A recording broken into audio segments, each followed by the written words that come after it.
Pour combien de temps, nul ne le sait, mais l'histoire retiendra que le 24 février 2022, le monde libre a perdu autant qu'abandonné l'un de ses membres, pilonné d'est en ouest, du nord au sud, et en son cœur, Kiev, par les missiles d'un Vladimir Poutine, prisonnier de ses délits paranoïaques.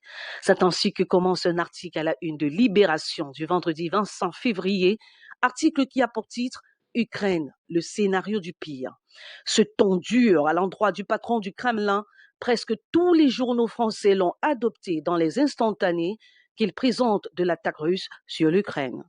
Sous le titre Poutine plonge l'Europe dans la guerre, le Parisien du 25 février ne va pas déroger à la règle du Poutine bashing. Selon ce journal, après le 11 septembre 2001, le 24 février 2022 restera comme la deuxième date la plus importante dans l'histoire du XXIe siècle. Et le Parisien de poursuivre, outre le déchaînement des armes et la propagation du chaos par son armée, le maître du Kremlin a fait trembler par sa menace nucléaire à peine voilée. En Belgique, en Grande-Bretagne et en Allemagne, le ton journalistique est à l'hyperbole, à l'accumulation.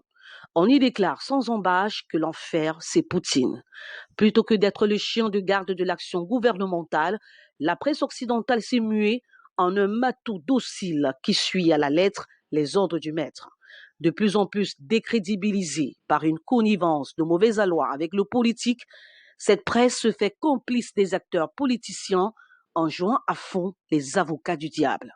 Une presse occidentale qui a choisi de fermer les yeux ou alors de justifier les actions hégémoniques des Occidentaux lors des invasions de l'Irak, de la Yougoslavie et de la Libye par les armées américaines, françaises ou les forces de l'OTAN. L'attaque de l'Ukraine par la Russie est une preuve supplémentaire que la fin annoncée de la guerre froide entre les États-Unis et l'ex-Union soviétique n'en était pas une. Il ne faut point s'y tromper. Aujourd'hui plus qu'hier, on assiste à une intensification de la lutte pour un réaménagement de l'ordre international.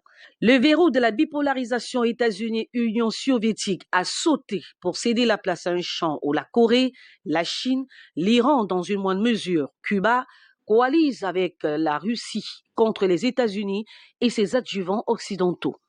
La dimension militaire qui n'apparaît pas au grand jour est présente et demeure consubstantielle des relations sociopolitiques entre adversaires qui s'observent. La violence observée aujourd'hui n'est pas née ex nihilo. Elle a été provoquée, préparée, implémentée aux grandes dames des victimes que sont les populations civiles. Il revient aux pyromanes de se transformer en pompiers s'ils ont encore un brin de conscience.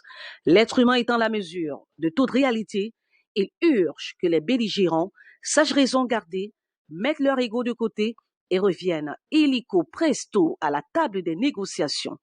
Plus tôt ce sera fait, mieux ça vaudra pour préserver des vies humaines.